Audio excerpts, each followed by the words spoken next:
Zanderson 977 here today to do Zankyou no Terror, Terror in Resonance, episode 8 review.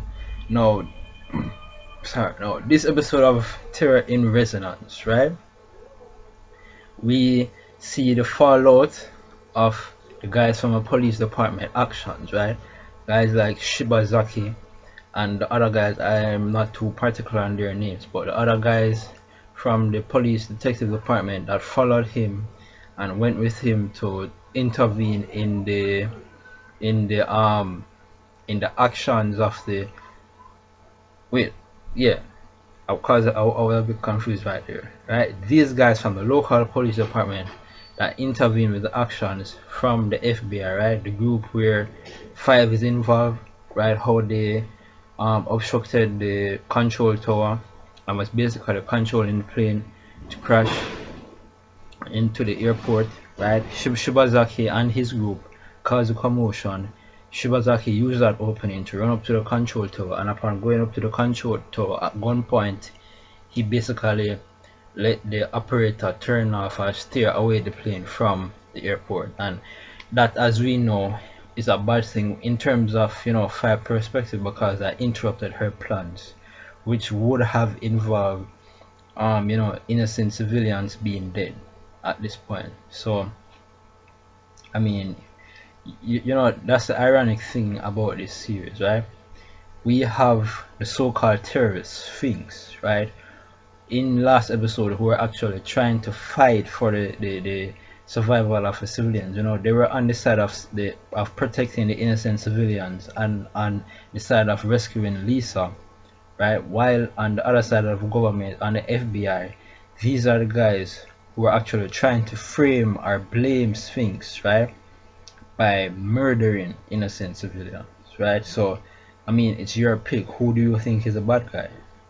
And the funny thing is, even in this episode, when Shibazaki and the other guy from one of his investigation team was having a drink over the tea, he was basically saying that couple years in his past, um when there was a time when people were fighting against the riot police, that he was saying that guys as Sphinx would have been considered heroes in those times as appeared to now.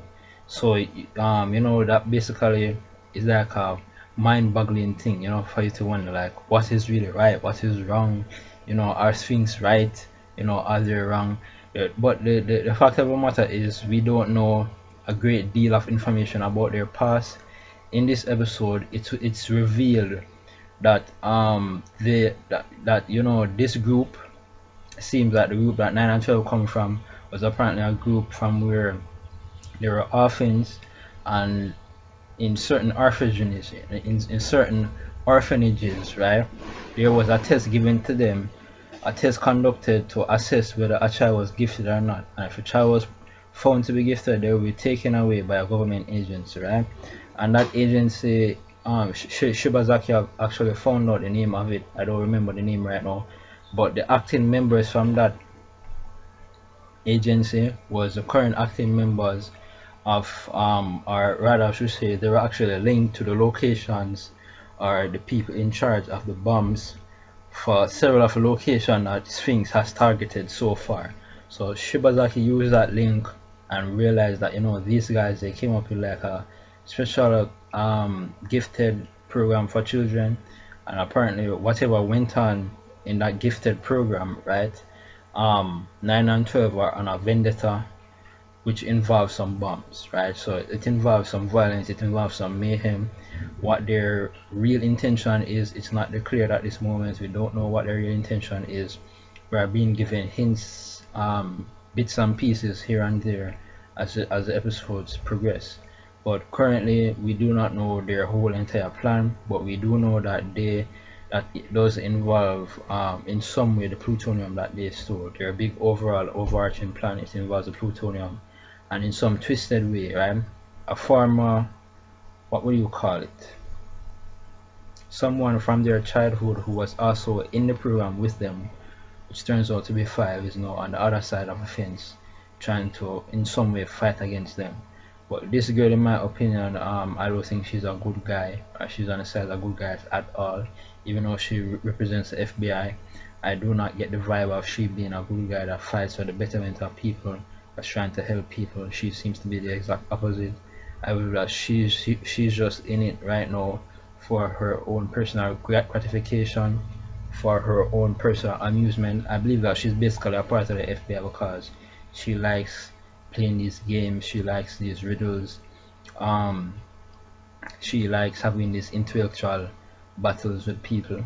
And in this case, it involves to be in this case it happens to be that 9 and 12 are currently her targets. So I believe that that's the reason why she's in the struggle. And it seems that whatever happened to them in their past, as we've seen with 9, he has nightmares over it. 12 is not revealed to be whether that's the case or not, but whatever happened in their past, it was some traumatic incident where it caused them to do whatever they're going to do now in in their current timeline. So that's that. The police, all of them got basically suspended, and Shibazaki, he got fired. And I'm sure that it was actually revealed when Shibazaki met with his other friend, that bald-headed dude, a bald-headed gray dude. It was basically revealed that that girl 5, she was one. She and her cronies were the one who made the request for Shibazaki to be fired, so that he would not directly intervene in their plans and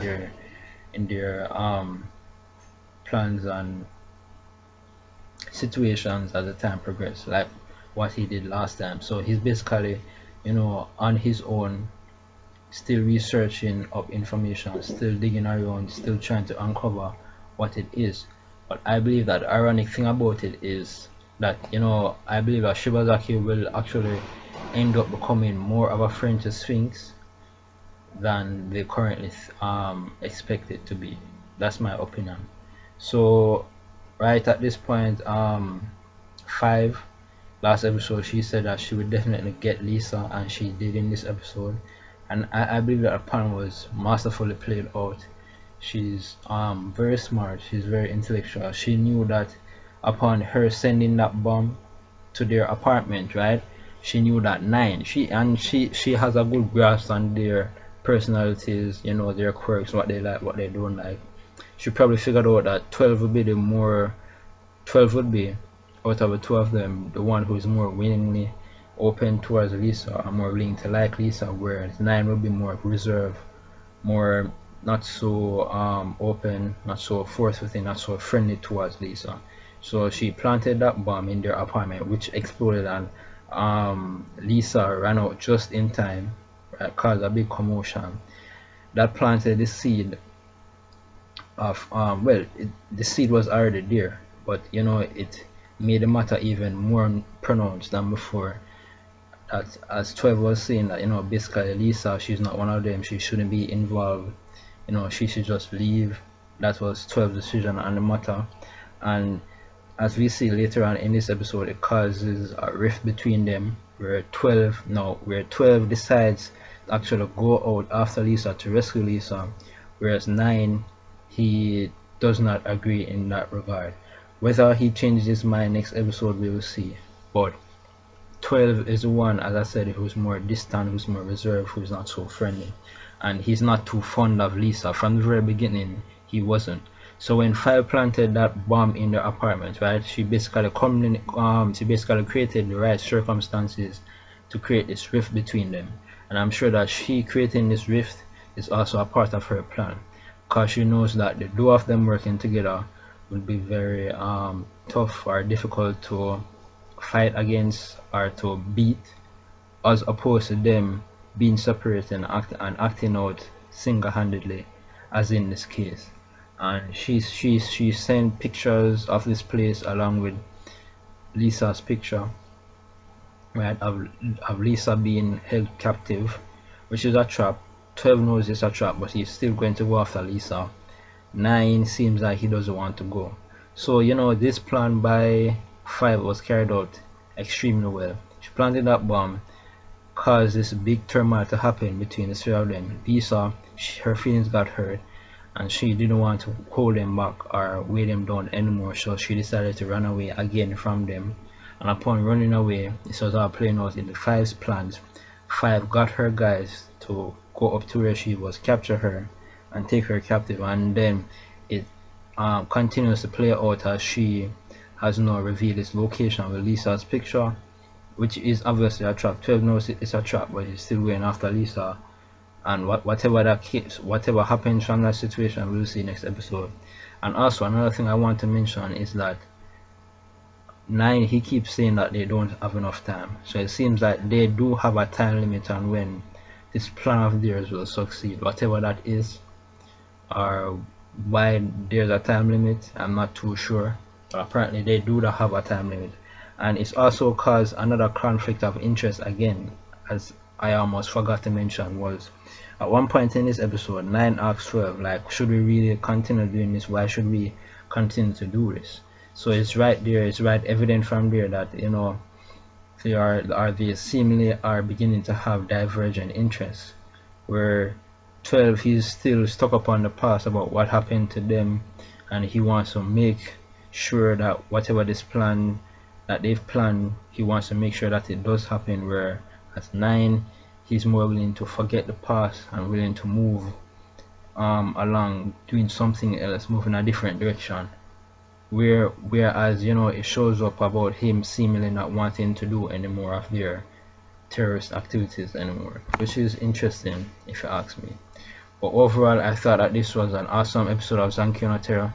This episode should have came out last week, but it came out this week instead, so I'm not sure I'm not sure if this will be the trend that continues, where instead of episode 9 coming out next week, it comes out the week after next. I'm not sure if that's a trend, but overall, whatever happens, you know, I'm sure that, because I've read a couple articles before that, you know, Zankyou no Terror in Resonance, this series will be only 11 episodes. So I'm guessing that as soon as we approach the 11th episode,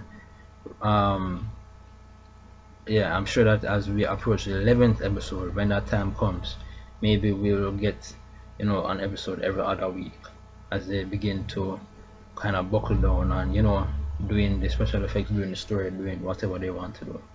But overall, I thought that this was an awesome episode of Zankyou no Terror. I loved it very much. So that's it, that's my review. Remember to rate, comment, subscribe. Sayonara.